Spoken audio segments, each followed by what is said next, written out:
Not too much. Typically, when you're starting out, obviously, not too many people are calling and answering your doors. But I have the opinion of going on like shows like this is not like practice. You get better at it the more you do it. And I definitely, as an athlete, would not want my first interview to be like on national TV with somebody holding a camera in my face and going, "What?" Just because it's like that's a lot for any one person to deal with. And also, secondly, like you're local. I get a lot of support from local guys, so you should extend courtesy and support like the local podcast. Yeah. Because everybody wants to be the big guy, but it all starts off in the locals. Sure. So, anytime I get asked for a podcast or an interview, I always say yes, unless I have time. Start local. My cousin was telling me about, he was in New Jersey, he was like 17 rolls up driving through New Jersey there. Yeah. On a high school, like, come see this guy. Turns out it was Bruce Springsteen playing in a high school gym. Jesus. Imagine that. Hey, here we are. Yeah, let me get us started right here. Hey, we're out here on location at Vanish / Il Forno in Frederick, Maryland, on the Golden Mile, as they like to call it. Gotta love our live shows. You never know what's going to happen. Today, we got this behemoth with us. Thanks for having me. Yeah. Raiden Kovacs. But he likes to go by Amadeus. He likes the rock beat Amadeus type mentality here. So we're going to talk a little bit about him being in his MMA fighting form, his career, how he got there. We're going to talk about where he's headed and how he plans on getting there. So I appreciate you being here, man. Yeah, thank you for having me. I know we tried to do this back in, August, and there's always, the summer's tough because Terry and I teach. Our other two guys work. The one guy teaches, the other guy, he works, and sometimes it can be tough for some people go on vacation and stuff. But yeah, in other words, it's tough in the summer for teachers because we do nothing. We do nothing, right? Well, we only work 10 months because we need 2 months of mental break. My little cursors is family. Oh no, you go ahead and do you. Family friendly cursor. You be nice and loud too. Yeah, shit happens. Yeah, you do you. You got the latest on that. Yeah. So just be nice and loud and be you. Awesome. Be you. Who knows who's out there watching this right now? I'm very excited to have you. Like I said, let's start a little bit with you growing up. What was your motivation? What got you to this right here? I heard you talking to Terry, or as I like to call him, T-Sizzle, about wrestling in high school and where you were earlier today. So, I actually if you had probably asked me like as a kid, me being here, I would have been on my radar. So I was a military brat. Yeah. Hey Bob, you want to come say hi? You want to come say hi? No, she doesn't. That's okay. That's what makes this fun. You can just hand it. You got an outfit for TV. You just hand it to me if you want. Did you want to give you guys some pizza? So all right. That's right. good. Yeah, you Please. right there. Thank you. You're So welcome. to go back to your question, I was a military brat, so I had always You bounced all over the bounced place. all over the place. So I was it was Maryland, Germany for a couple of years. That's where I have two younger sisters. That's where one was born. I'm sorry, no, it was Florida, then Germany. From Germany, we came to Maryland. We were stationed in Hawaii for a couple of years. Oh, that's horrible. Actually, no, that sucked. Actually, that actually sucked. Hawaii is a beautiful place. It is not. That's not a dig towards the military or towards Hawaii specifically.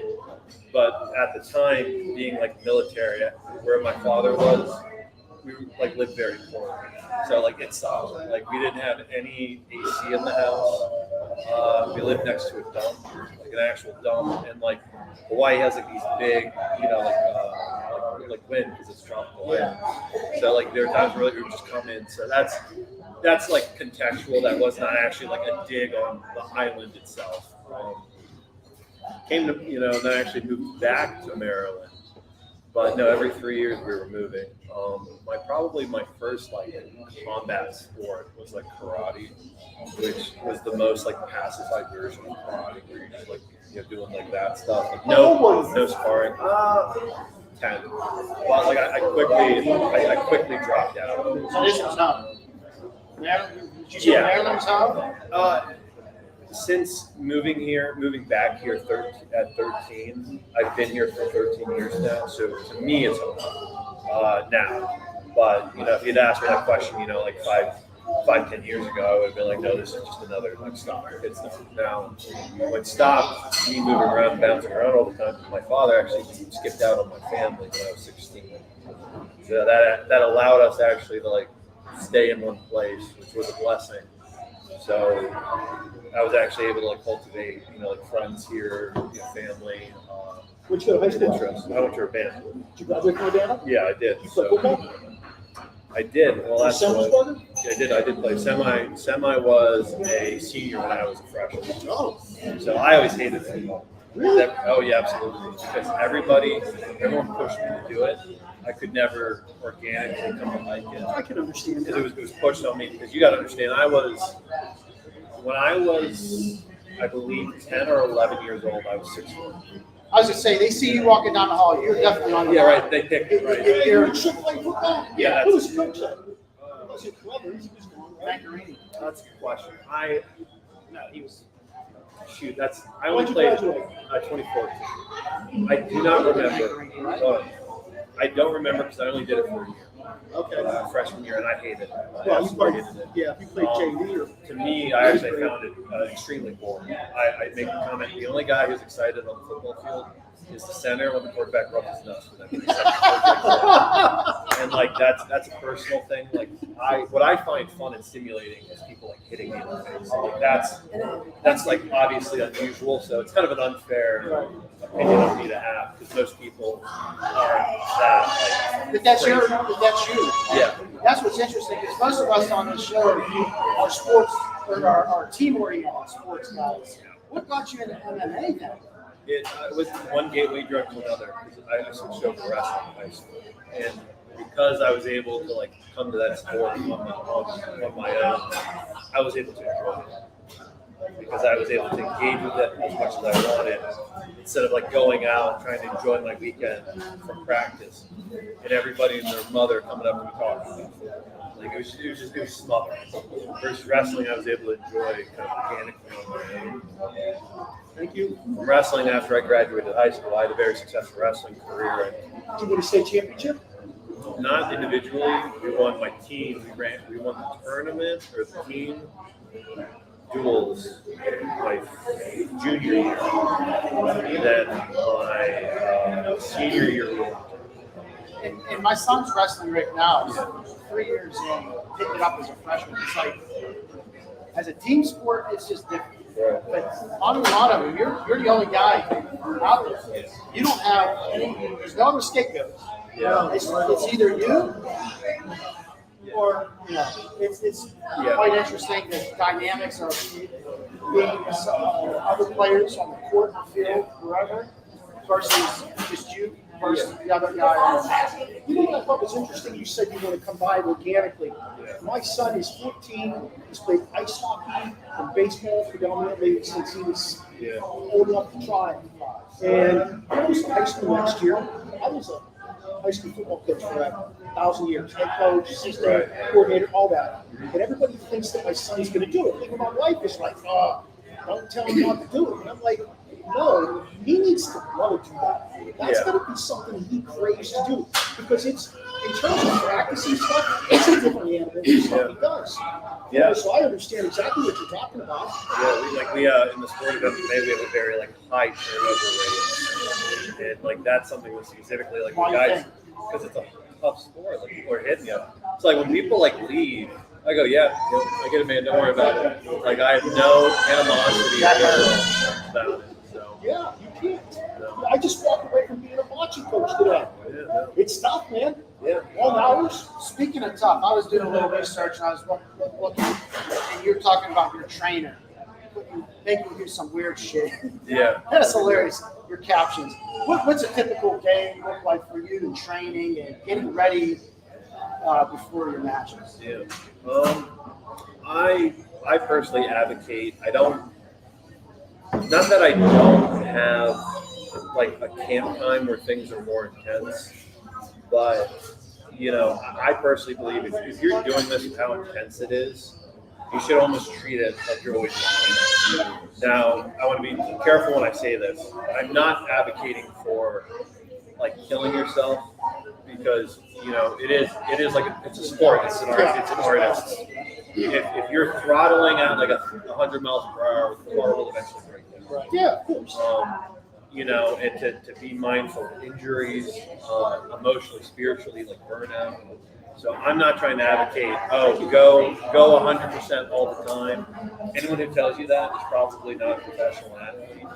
But I'm consistently like practicing twice a day, two times a day, 6 days out of the week. I have one day off Sunday, and honestly, if I could, I'd probably still train a little bit Sunday if I could. But usually your body's so broken down, and I do that because I love this. And how do you have on that second day? Yeah. How are you? Sleep. I'm You trying to. married your girlfriend. I have a girlfriend. So I mean, I've tried. Like, I'm trying to get more into ice baths. Unfortunately, there's like a cryo place that shut down a while ago, so we don't have it here. I'd like to put more ice baths. Those do wonders for the body. Yeah, nothing heals the body more than this. So for me, I didn't always do this, but probably recently in the past year, I keep a very strict sleep schedule, and that is actually like. I think LeBron contributed a lot of his success to his 8-9 hours of sleep. I'll tell you this much. My father, God bless his soul, died at 83 years old. And at some point as he was getting older, I asked my dad, what was how did you function? You have energy still. You stay up till 11, but you still get up at like 6:30, 7 o'clock, go to work for a full day. And he said every day I had a routine. When I came home, I would, maybe do something around the house, have dinner, sit down, watch news, take like a 10-minute nap. 10 minutes. He said if I did more than that, I was screwed. A 10-minute nap, and I got until 11 o'clock every night. But that routine, like you said, leads to a healthier lifestyle. That's what and for me, one of the reasons why I talk about it is I'm a horrible insomnia. So sleep has actually been a horrible challenge for me in my life. And kind of an effort of like trial and error and figuring out what works. I really feel like I kind of cracked the code this past year. So to anyone who's listening or watching, when they tell you keep a strict sleep schedule, I think how most people interpret that is fall asleep at the same time, wake up at the same time. I've talked to some pretty legit sleep doctors. That is not true. It is the waking up that's more important than anything. Because depending on what you do throughout the day, throughout the week, determines how much sleep you need. So you might, if you have a hard day, you might need to fall asleep fast. If you have an easier day, you might fall asleep later. And really the best piece of advice, and it's as simple as this, I personally found, is every day, no matter what, you wake up at the same time. It doesn't matter if you got 2 hours of sleep. It doesn't matter if you got no hours of sleep. You're up at that time. That's what I do. And it falls, your body will determine when to fall asleep. Okay. So you ask me, you have a strict sleep schedule, when do you fall asleep? It varies. Typically, it's around a 2 hour window because my body's adjusted to waking up at the same time every day. But funny enough, when they told me, don't worry about falling asleep same time, don't worry about anything else, no matter what, no matter how tired you are, just get up at the same time, everything else falls into place. I was like, you're fucking lying. Yeah. And I tried it, and I went, oh my God, you're right. Now, I still take sleep supplements, like melatonin. A specific brand I take is called Beam. But I prefer whiskey, but whatever. Yeah, bourbon's my choice of nighttime medicine. Melatonin. I can't pronounce it. Right. If I could go back in time, and tell younger me something, I'd say get up at the same time. Don't worry about anything else. Don't even think about it. That's what's bad about teenage. Yeah. Is the sleep schedule. Yeah. So Here it's terrible. It's hard to get into that routine. But that is crucial and really important. I know the other night I was up at, it was like 1:30. I couldn't fall asleep. 1:30, 2 o'clock. And I got up the next day. I always talk on the way to work, whether it's about, something currently happening in sports or, whatever. Yeah. Because he teaches too, obviously, like I said. And I got up at the same time. I had a very functioning day. When I went to bed that night, I was out like a light. Exactly. Boom. That's the And same. it was like I caught up and I had the energy the next day. Yeah. You know, I get it. And like I go to bed when I'm tired. Yeah. Like I don't force it, because if you force it, you're never gonna fall asleep. I'm gonna go to bed at 9 o'clock. Yeah, and like one of good advice I got is you can either be tired or you can be tired and productive. Which would you do?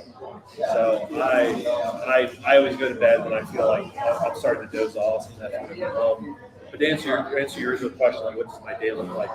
It's about 2 times a day training. Probably on average 3.5 hours, I would say. Full time job. Yeah, if I could do more, I Each would. time. Yeah, so that's 7 hours. no. I'm sorry, the day. Okay. So it's usually an hour, hour and a half, or 2 hours in any given day. Yeah. And if I could do more, I would. But I'm mindful of injuries. So if I'm injured, I pull back because we got to think of our career long term.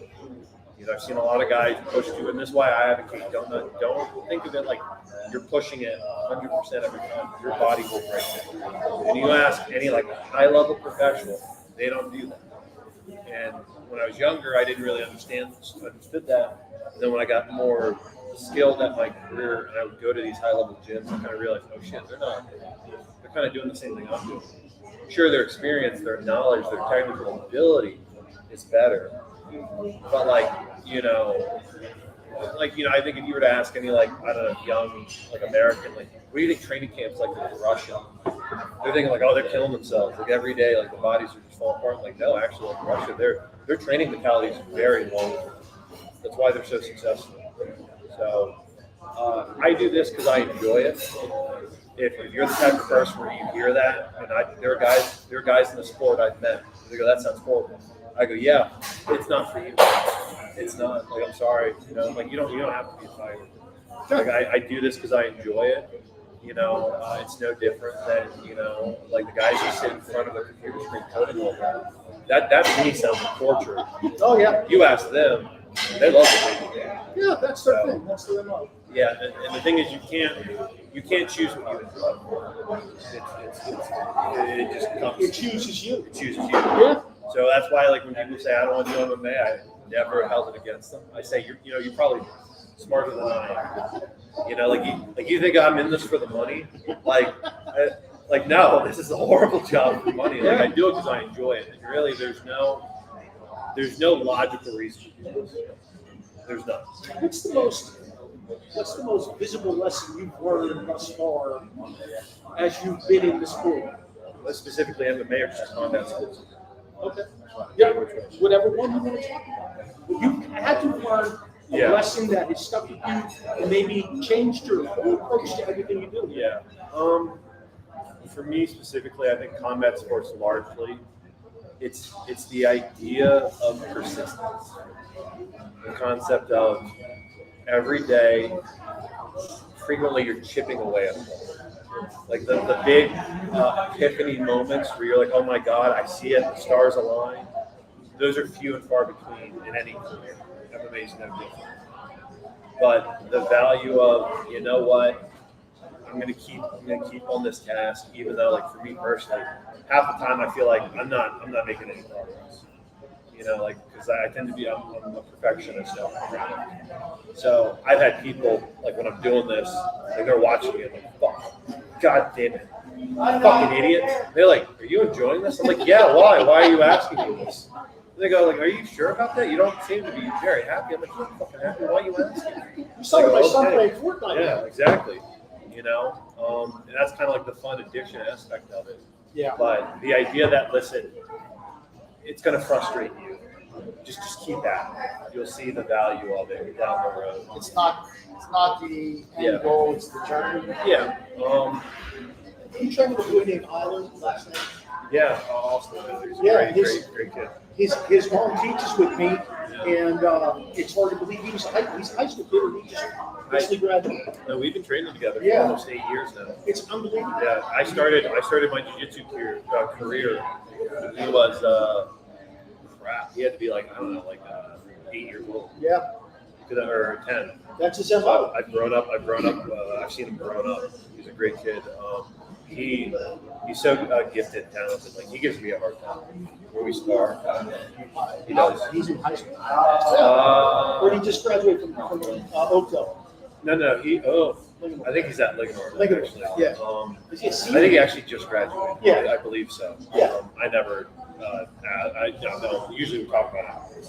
He fought at the end of last June. Yeah. He got the snot beat out of him, and he was, you would think that a kid that age with the snot beat out of him, he might take a giant step back. No, this kid got his vision corrected because he had some eyesight issues. Yeah, we had the same ice cream here. Yeah, and I mean, it's very admirable. Like you said, he's 18 years old. Yeah. But his mother she's a really hard worker. She does she teaches self-defense and stuff. Yeah.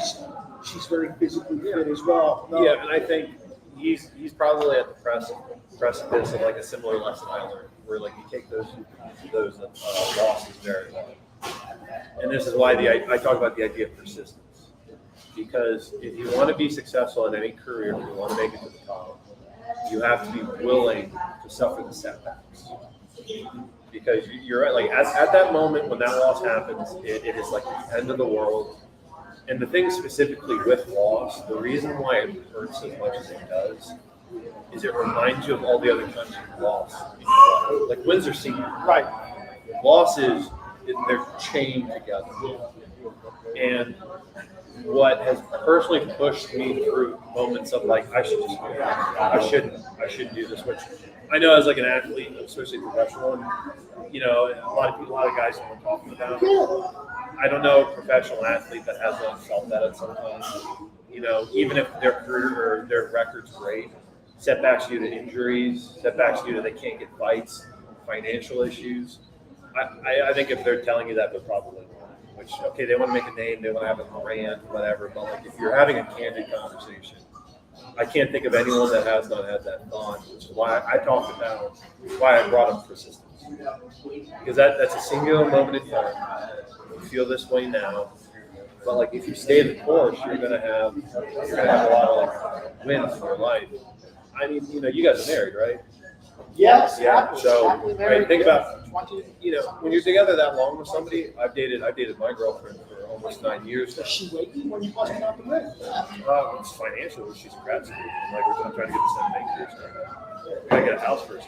She's in grad school? Yeah, she's in grad school. Yeah, so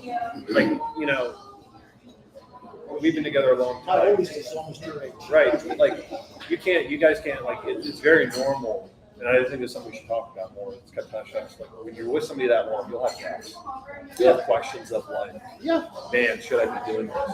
That's a singular moment in time. And if you had just followed that and gone, oh, you're right, I should stop.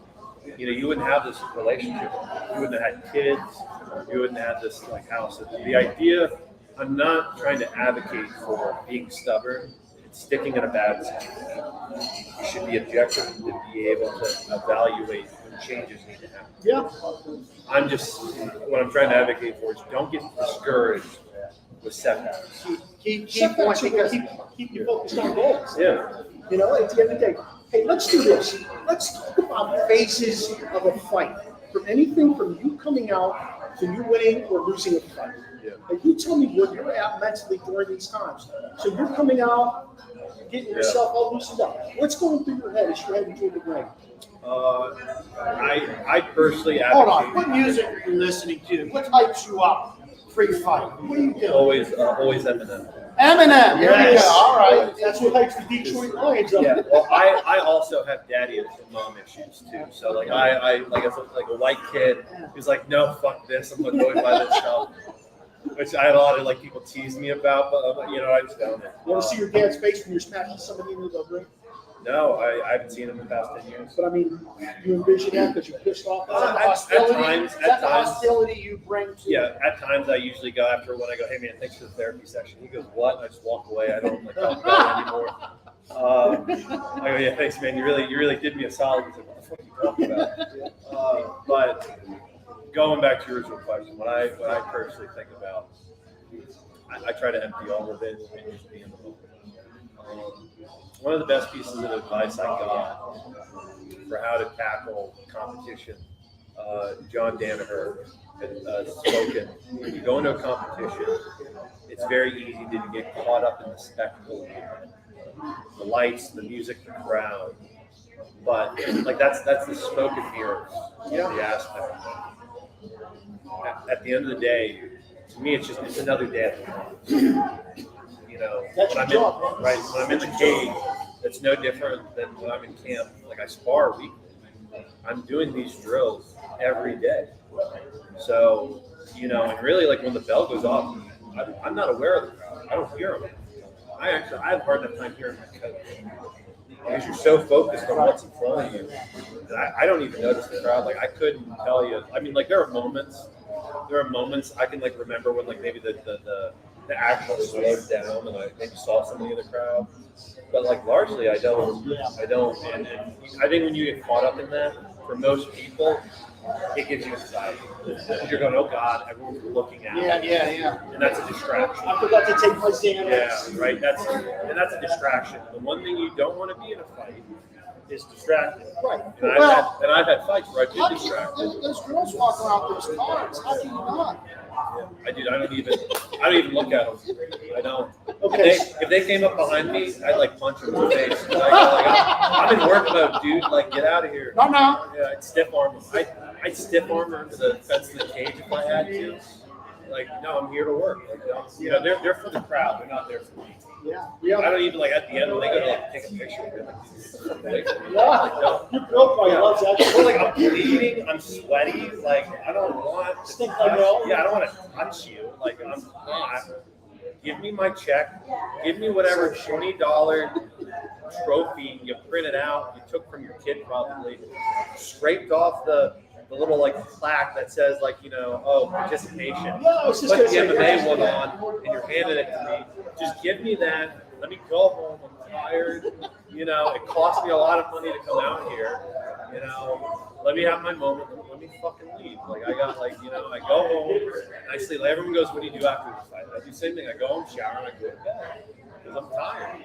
And I'm looking forward to enjoying my little week break after fighting. You know, and don't get me wrong, it sounds like I don't enjoy it. I do. But like I'm there, I'm focused. I'm very That's serious. your job. You're on business. It's a business trip. Yeah, I have fun. I have fun while I'm doing it. But I'm narrow-minded in my goal. So everything else is a distraction.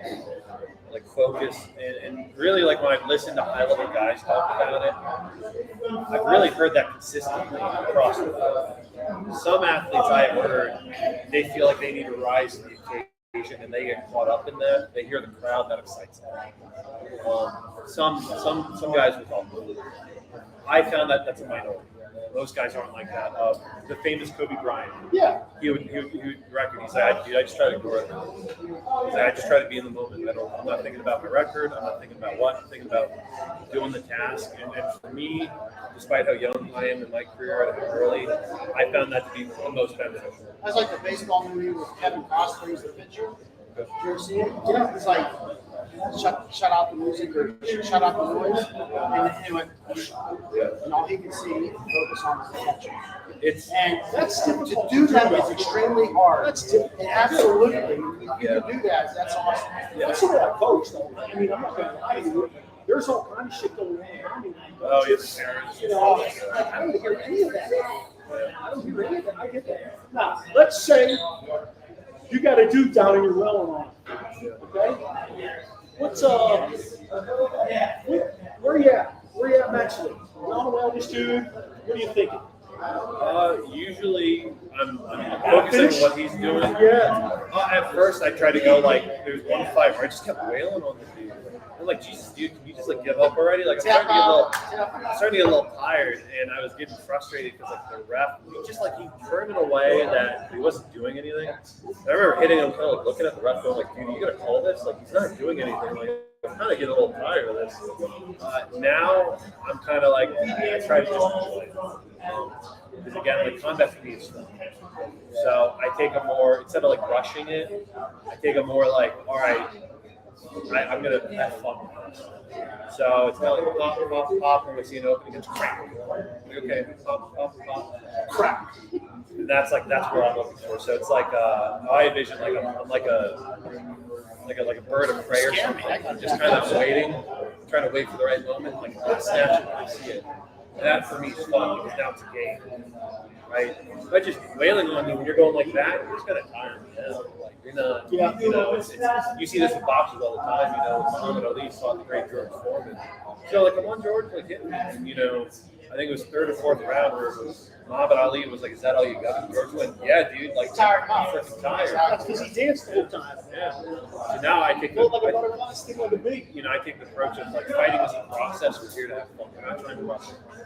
We're trying to have fun. So I take a more, okay, you know, I'm going to sit and play. Well, I think with wrestling, that's that heavyweight approach. Yeah. Because you're a heavyweight I wrestler. was, yeah. So that's that approach. Whereas, like, I'm watching my son's 157 right now, and when you get up to the 250s, 285s, 265s, whatever, they're more methodical.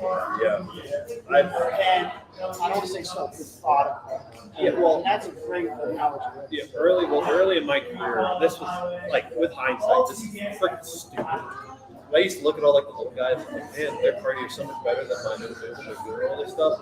And you know, the thought of, well, you're like 100 pounds heavier than them. Like that's just basic physics. Never popped into my head. So like I did all these crazy cardiovascular workouts. And it didn't help. Because again, I was rushing everything.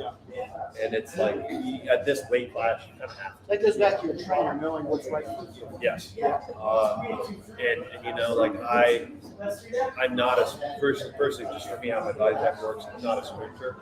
I tend to be more like long distance. Marathon guy, huh? Marathon guy. Yeah.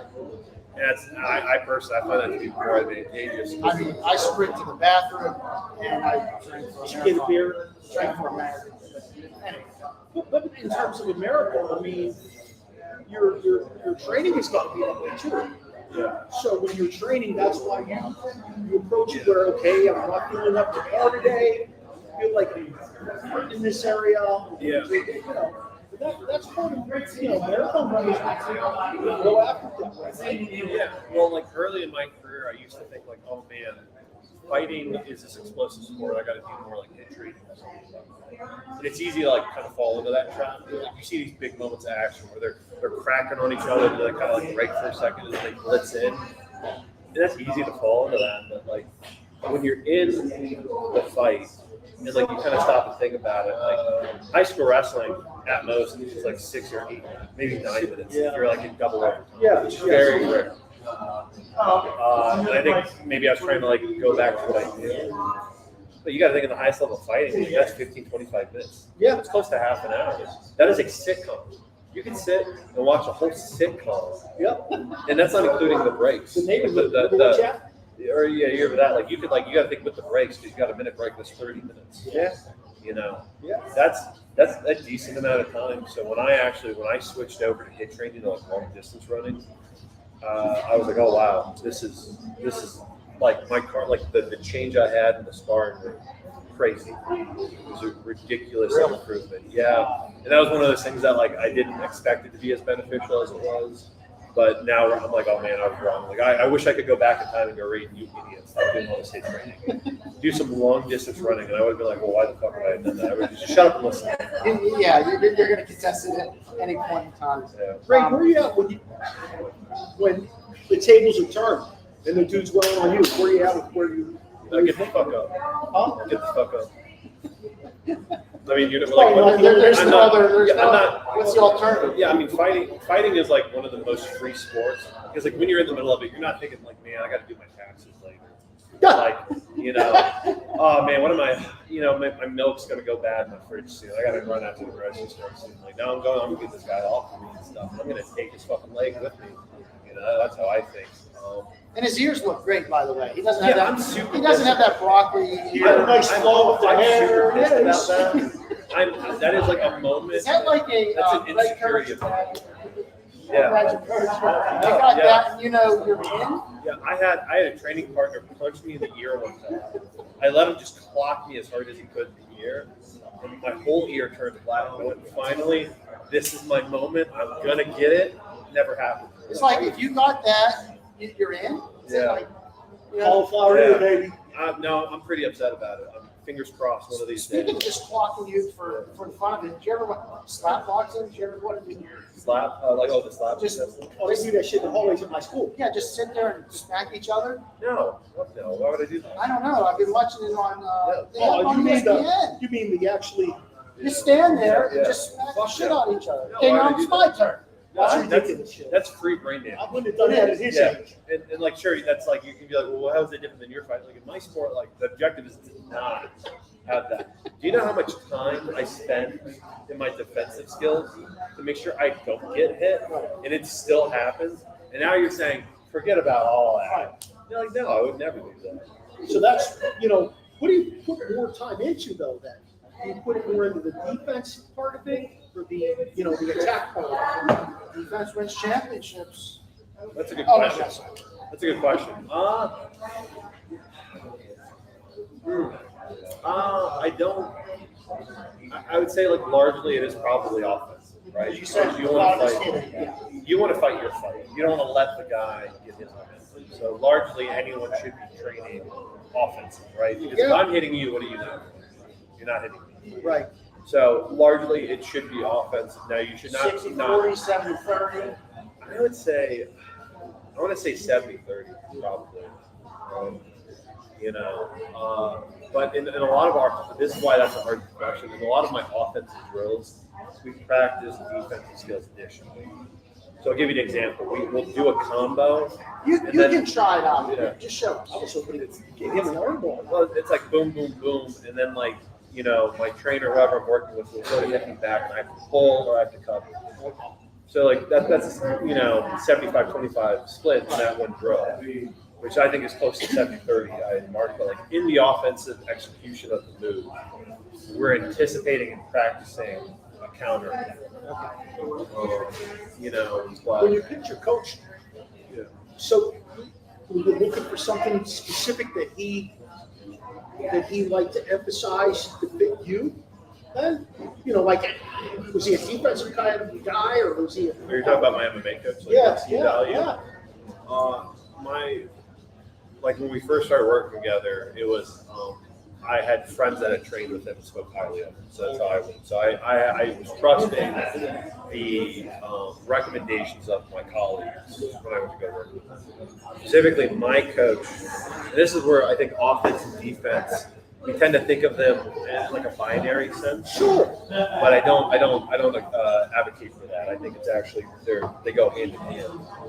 Because what we specifically focus on is offense, which allows me both an offensive ability, but it also protects me. Because if we're facing each other, I can hit you, you can hit me. But when I give you a fake or I put a jab in your face and I step off, you can't hit me, I can hit you now. So that's why I don't like thinking of offense and defense in binary. Okay. They go hand in hand. Which goes back to my original comment of the drills we practice. I'm attacking, but I have to anticipate a counter attack and be ready to catch that. So it's not as black and white. It is something that you should largely be thinking about at the same time.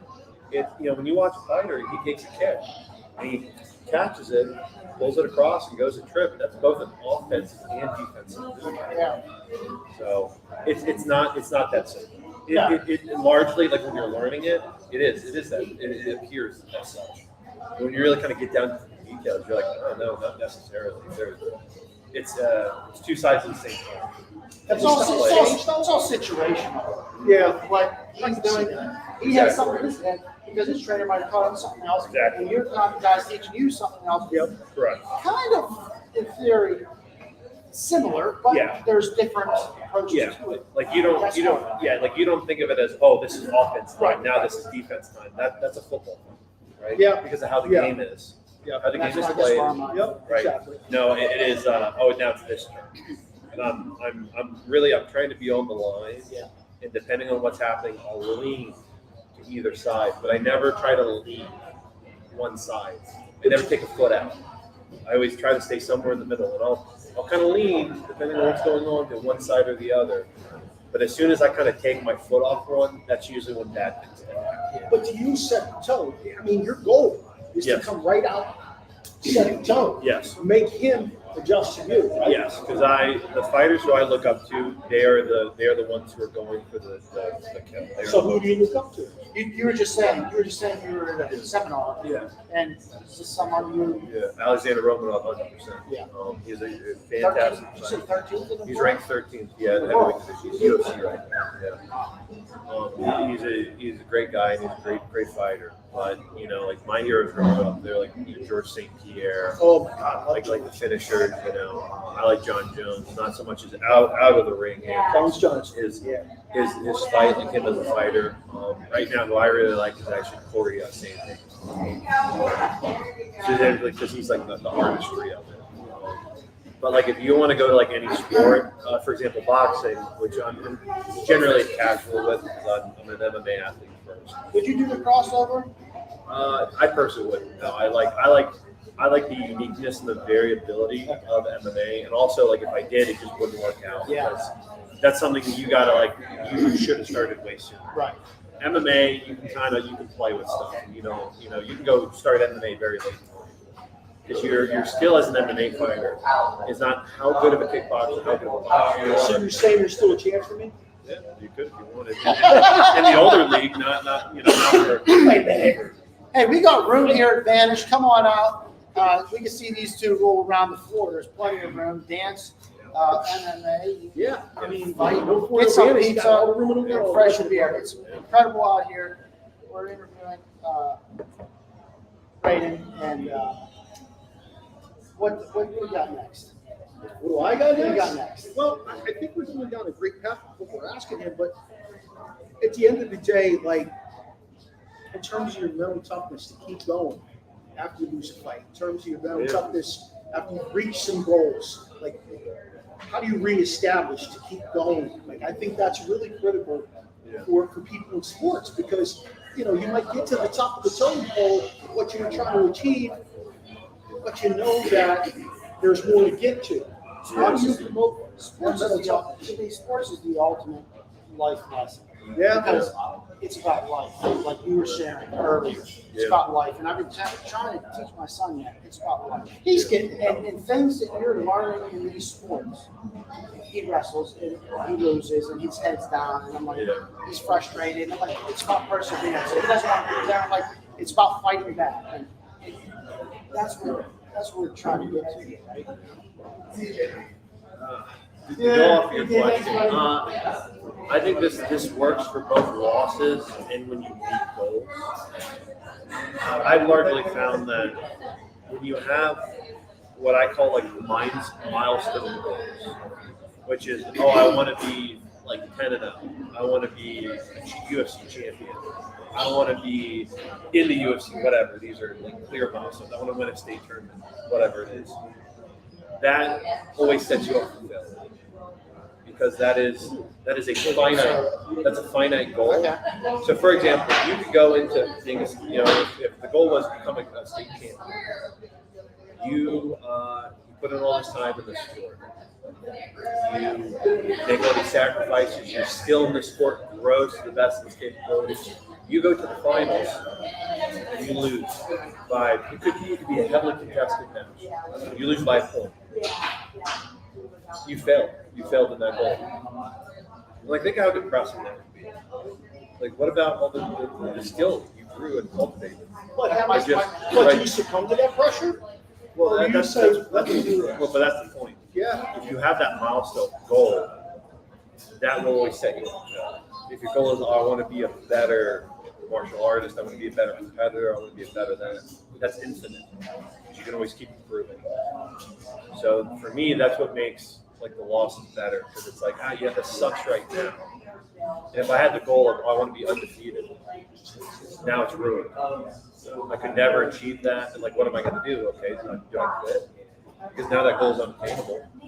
No, that's a bad goal. You're setting yourself up for failure and disappointment. When I go into it with the mindset, I want to be better, I want to keep improving, it doesn't matter if I win that tournament.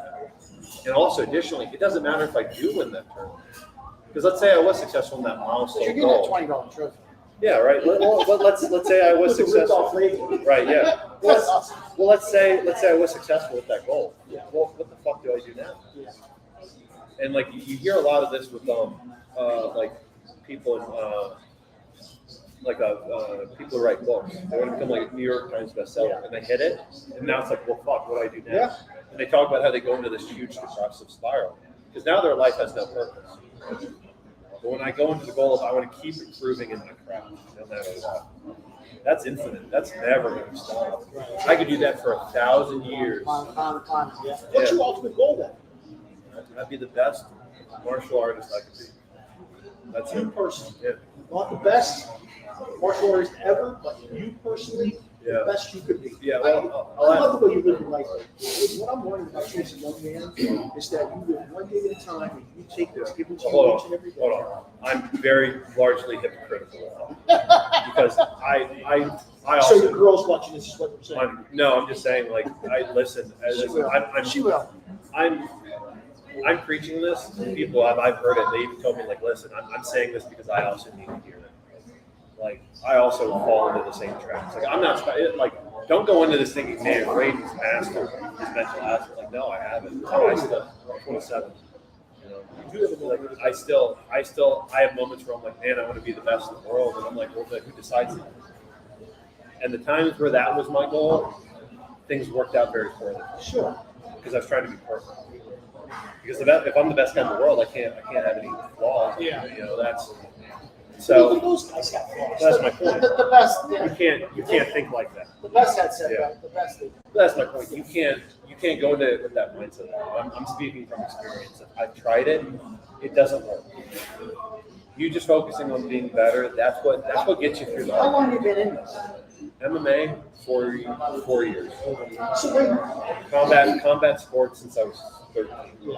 but Raiden, is your ultimate goal to get to UFC or fight at that level? Is that where you want to be?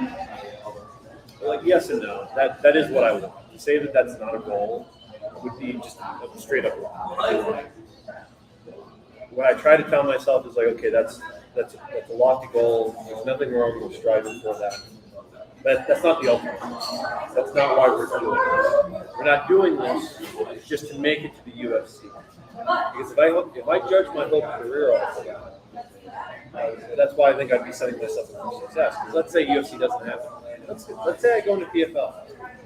Let's say I fight for them again. Let's say I'm a multi-time PFL world champion. I make millions of dollars. Yeah. I give back to my community. I invest well. I make so much money. My grandchildren, my great-grandchildren, everyone in my life, I can take care of. You sponsor the OSP. Right, whatever. I do all this stuff, right? Build my community up. If I look back on all of that, I go, oh, I didn't make it to the UFC. I failed. I'm a failure. Sure. And like anyone outside of that would go like, what the fuck are you talking about? Yeah. Like, look at all the things you've built. Look at your beautiful home. Look at this home, kids. Look at all this you built. Like, look at your skill set. You know, like you can be a great fighter and not be in the UFC. Look at Francis. Look what Francis did. He left the UFC.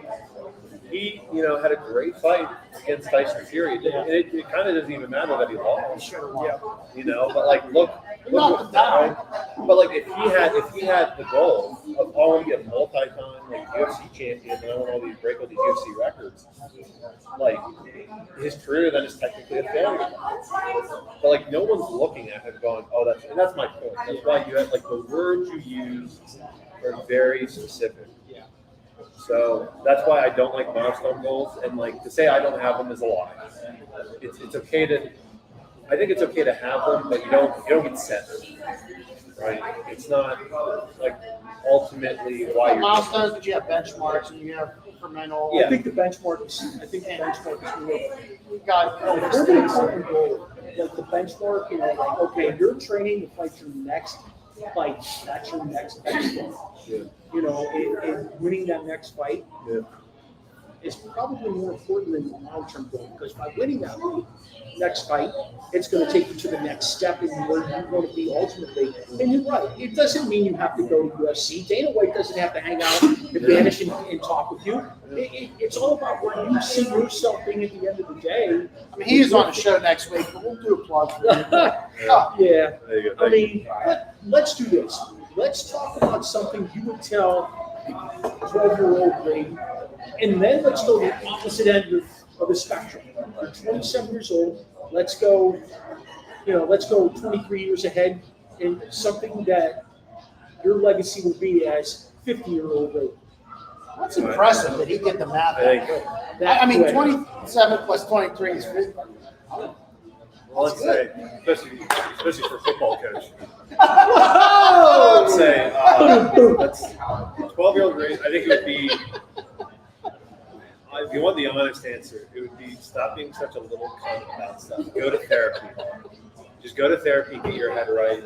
Stop trying to be perfect. Stop trying to do all these things. Just like chill the fuck out. Did you fight a lot when you were a kid? No, I got pushed around a lot. Me too. I was this is a pretty funny story I got. If you want to know what it was like growing up for me. Now I want those bitches to So- step up. I was hold on.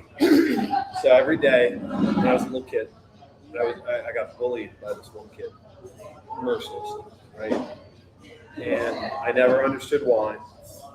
And he bullied me for a while. I have this memory of because I think we were actually maybe an 8-term program or some after school program. I can't remember. And he's bullying me, and like one of the teachers comes by and goes, "Bullying this kid, like you're a middle schooler. This kid's like 7 years old. Like you're fucked up for doing this." And this middle schooler went, "What?" He's like, "He's 7 years old?" Because I was bigger than him. And he goes, "That kid's 7 years old and never bullied me again." The reason why he bullied me is he thought I was a middle schooler and he thought I was acting weird because I was so big. In his mind, he's like, "That's not a 7-year-old. That's a middle schooler." Nah, dude, that's all little stuff. I know. That's what you. Holding on to that stuff's bad for your It's absolutely. But I'm just to answer your question, if in my 50s, what I would like my career to be looked back on is, oh man, that's a hard question to answer. Obviously, gratifying.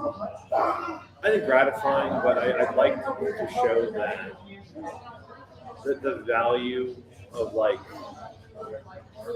loving your craft and being persistent. I'd like somebody to go, look what this guy was able to accomplish, no matter the challenges that were given to him. If you weren't fighting MMA then, Yeah. what would you be doing? Is that on So if sweet? you weren't fighting, Is that on sweet? Yeah. yeah, if you weren't fighting, what would you be doing right now? I've learned I probably, I don't know what I did. I know that I'm largely a person that likes like some craft, like an art form. And the value of this is something I can do and continuously improve on, and there's no cap. I largely like. I like the fact that it doesn't matter where I'm at, I can always improve. Like if I'm let's say I was working maybe a construction work. I was putting a lot of time on making something, and before it got published with my name on it, I got fired. And they took my name off the project. I'd be like, well, I did all that hard work for nothing. I like the fact that my skills are mine. I can take that with me wherever I go. Nobody can take that away from me. So I didn't grow up with music, but I think if I grew up maybe like in a musically inclined family, like I could have easily gone down that rock star route. I think I saw you play a little. yeah, a little. I'm very bad at it. A little. That's like largely thinking. Largely in my life, I've learned like things like that, like trades I can. Like all my hobbies now are typically art related. Like I paint, I play guitar, fighting, and I like that. Like I'm addicted to that aspect of this is something I can keep getting better at. If it was like a finite task, I'd like I just have a cap. I go screw this. Like for example, when I play video games, I can tell you the exact moment board. The video game is Hey when guys, can you push up you know. the 2 6 When I'm done with the game and there's nothing I can get out of it, I've reached the finite limits of it. I'm like, okay, on to the next one. So some art form, probably like a tattoo artist or something. If I was gonna say, you got some ink here. Yeah, I Yeah, do. who touched your Any relevancy? Or? Mostly just things that inspire me. A lot of nerd tattoos. That looks like Slash from Guns N' Roses, his hat. Actually, this is Persona 5. This is old school. This was Classic Electric down here in Frederick, local shop. You ever Great. go to Elfie when he was up? Mark Park? No, That was my guy. He retired. So Eric Brooks, who's the owner of Classic Electric, Oh yeah, I know. he gave me this great. That's a great American traditional shop. Everything else, like my underarm, my like shoulder, all this stuff, and like my thigh right here, was all Black Lotus, which I personally, I genuinely believe Black Lotus is the best like fancy shop in the state. Granted, I haven't shopped around, so maybe that's like wrong of me to say. But I would say like, hey, if anyone's like a great spot, if you want a great tattoo with like great artists who are also great people, I recommend Black Lotus. I specifically had Caitlin Stockin and Merv Miner. Those were the guys. Shout outs. Thank you. And, and I have a lot of respect for people who are in like the artistry world, like the craft. It's amazing. You It's know. interesting. You go from being a combat fighter to doing crafts, personal things off to the side that are very calming and mellow. And you almost have to be that way, right? There's just a lot of parallels between the two. You know, like the concept of like, you know, I always used to like, I'd go up to like another artist, either MMA, tattoos, guitar, whatever, and I go, when do you stop like hating yourself? Like, when do you stop going, man, I suck at this, I'm frustrated as hell, I feel like I'm never gonna get better, and I finally do. Like, when does that go away? And they go, it never does. And I'm like, fuck, you're right. It doesn't. Like, it doesn't. You know. I'm not saying don't take pride in your work, but this desire to always improve and to be your own worst critic, that never goes away.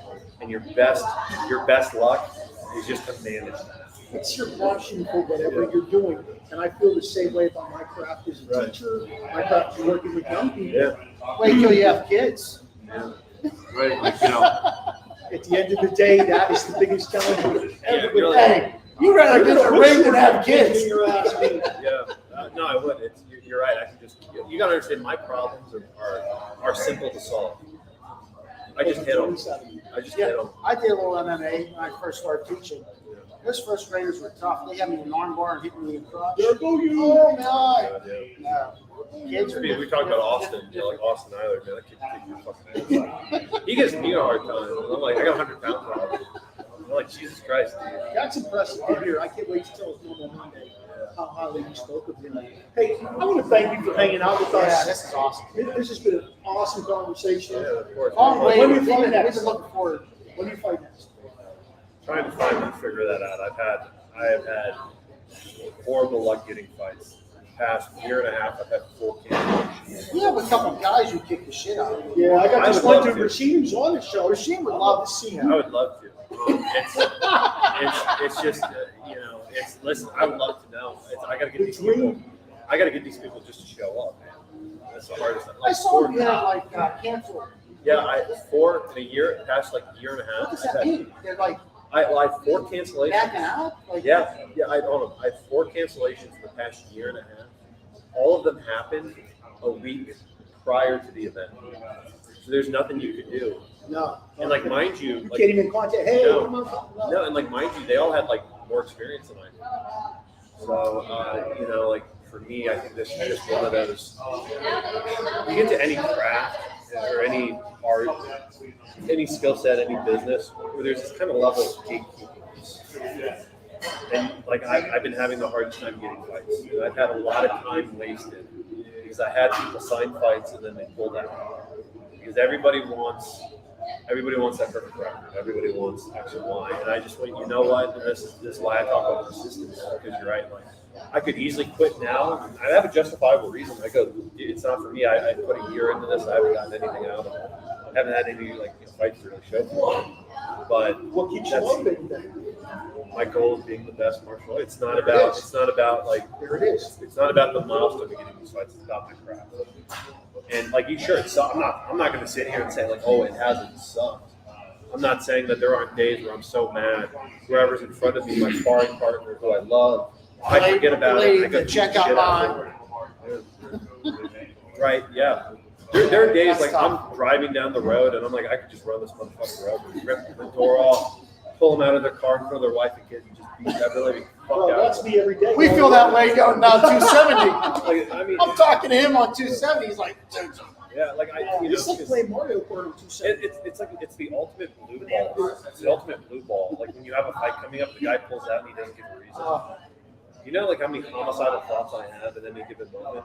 It'd be easy. I look at for example, everybody in this room. I could kill anyone if I really wanted to. Yeah. I just choose not to.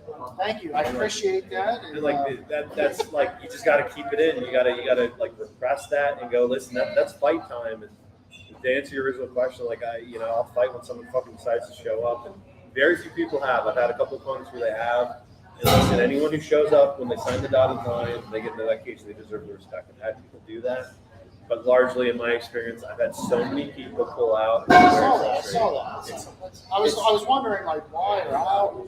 It's incredibly frustrating because you're like, I'm not progressing my career any, and to say that hasn't had like a negative effect on me would be a lie. But you just got to stick with it, because you're not in this just for that, like the number one. You're in this because you care about it. I want you to do something for me. I want you to promise me that when somebody signs and are going to fight, that you let me know. So the guys and I can all come and support you. We can do a show right there. Of course. And get people to pay attention to what's going on with you. We want to see you go with somebody's ass. Well, thank you. Yeah. When it happens, I might scream, "Get money for me!" But you never know. I have a team of people working on it, so Absolutely. we're doing it. Put them in touch with us, and we're definitely a fan. Definitely. Yeah, And definitely. the guy in Atlanta, he's like, He's huge. He's huge. He's like MMA. legit. Big shout out to Chops. He's huge MMA guy. Is he a fighter or like a commentator? Oh shit, he's 50 years old. The only thing he's fighting is his old lady. He's fighting a buffet. We got chops. Is that how I got his nickname, Chops? Yeah. That's funny. Yeah. All right. Tell them where they can keep in touch with everything you got going on. Let them know where your Insta is, how they can find you. Probably the easiest way to keep up with the MMA news is at my Instagram, which is very simple, Raiden MMA. Made that simple so no one can fuck it up. It's easy to find. That's RAIDEN. Yep, MMA. You can always find me at Bower House. I think the biggest way, just something I want to say real quick, is the biggest thank you to like my sponsors. And, Yeah, absolutely. Yeah. my coach Rob McCraw, my personal trainer Grant Taylor at Find Your Grit. All my training partners at Bower House, all my sponsors. John at Il Forno has been the biggest help. JP's awesome. To go back to your original question, like what keeps me motivated doing this? The thing especially when you're like an athlete, a professional athlete, something I always remind myself is like you gotta stay grounded and keep the people supported you when you didn't have that brand name. Because let's say I'm successful in a lot of my goals. I make it to the UFC top 10, and I have this big following. They weren't the guys that I'm thankful for anyone who supports me. Don't get me wrong. Yeah, of course. But you have to keep in mind the people that were with you and nobody else was there with you, or before you had that name. So, my girlfriend, my friends and family, my sponsors, my coaching staff. Those are the guys. I got so many sponsors. I'm very fortunate. I have a lot of local support. Just to rattle off some of them: Find Your Grit, Il Forno's. It's Neighborhood Veterinary Associates. We got, Complete Interiors. We got there's some tasting room here in Downtown. downtown. Frederick. We got exactly great place. Jared's a great guy too. I have so many I can list, and I'm fortunate with that because a lot of MMA fighters do not have that local support. There's a really good MMA youth in Frederick. It is, and people don't know it. It's kind of underground. My hope is actually in some years we'll get a little bit more notice. But find me at Raiden MMA. Definitely support a lot of my sponsors because if you really care about the athletes, you should also be caring about the people that support. We'll give a shout out. Yeah, definitely. JP told me here out in Florida. I came in here the other night with my wife. Sponsors 12 fighters. He does. Anyone. And anyone local. Sponsors 12 And fighters. he'll go, listen, I don't give a shit where you're from. As long as you're a good guy, You're not an asshole. I'll back you That's up. exactly what you said to me. Yeah. See? Exactly. And like, this MMA is a sport where it's so backstabby, it's so exploitative, Yeah. which is a real shame. You have to value it. So, I'm very lucky to have my coach like Rob. I have a great management team now at Sucker Punch with Brian Hamper and Brian Butler, plenty others. I got a trainer now. And these are the people that I'm like, no, this is my team. They know me. If anyone on social media supports me, I get the text messages. I appreciate all of that. But for me, the people who are in the room with me every day, those are the guys who I try to No stay doubt. down. Thank you so much. Yeah, you do a great job. Guys like you guys are reaching out to me. I really appreciate it. I was very excited to get you on the show. Awesome. Thank you. Yeah. Thanks for coming out to Il Forno to support Absolutely. the guys. Love JP. Yeah. Love JP. Well, JP's Pizza? Well, that's why I was trying to pull you over here because I owe JP a lot. So I was like, hey, let me help everyone out in this situation. Yeah, we bring people out. I'm on Instagram and Twitter at Rex at One Young Terry. Yeah.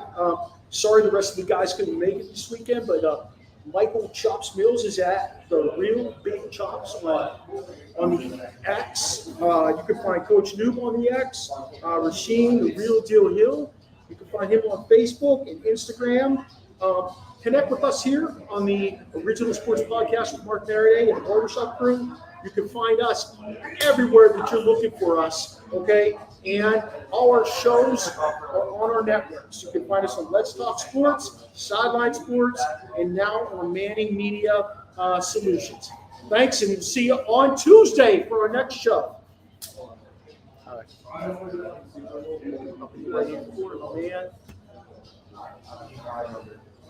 Man.